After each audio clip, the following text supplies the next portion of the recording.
Banjir bandang di Tapanuli Tengah dan Tapanuli Selatan, Sumatera Utara merenggut 13 nyawa pada Selasa 25 November. Banjir bandang dan longsor yang terjadi di sejumlah wilayah Sumatera Utara bahkan sempat viral di media sosial. Usut punya usut, ternyata banjir dan longsor tersebut bukan karena kondisi alam semata. Banjir bandang dan longsor tersebut juga disebabkan karena kebijakan negara yang gagal melindungi hutan di wilayah tersebut. Hal itu diungkapkan Wahana Lingkungan Hidup Indonesia atau WALHI Sumatera Utara, Sumut, pada Rabu 26 November. WALHI Sumut menegaskan bahwa bencana yang hampir terjadi setiap tahun karena dipicu oleh kerusakan ekosistem di Batang Toru atau Harangan Tapanuli.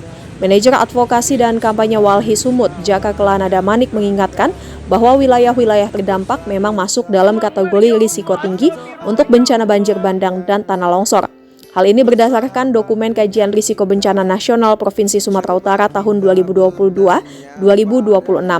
Menurutnya, di Provinsi Sumatera Utara hanya Kabupaten Samosir yang wilayahnya masuk kategori risiko rendah untuk bencana banjir.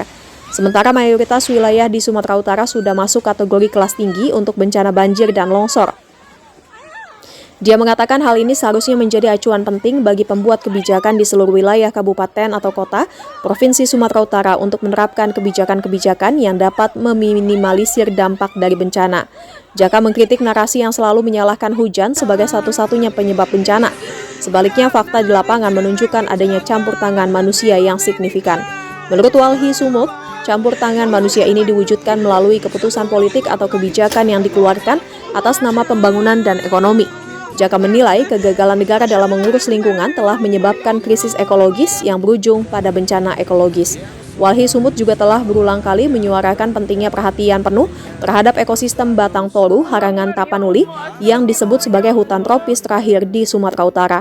Wilayah ini mencakup Kabupaten Tapanuli Selatan, Tapanuli Tengah, dan Tapanuli Utara. Kerusakan ekosistem ini sangat mengancam karena wilayah tersebut kaya akan flora dan fauna, termasuk orangutan Tapanuli yang paling langka di dunia. WALHI Sumut menduga kuat bahwa bencana yang terjadi saat ini diperparah oleh kebijakan pemerintah yang memberikan izin kepada perusahaan-perusahaan di ekosistem Batang Toru.